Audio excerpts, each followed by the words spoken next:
Oh wow. Was not expecting to find one of these here.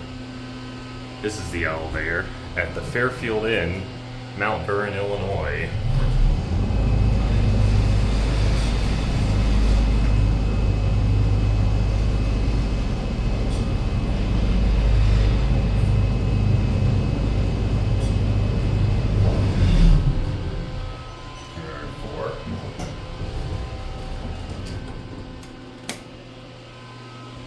Here's your inspection certificate.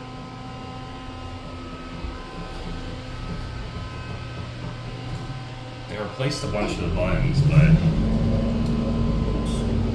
still, it's these elevators, these ThyssenKrupp ISISes, they're becoming harder and harder to find. ThyssenKrupp only made this model for like 3 years, I think.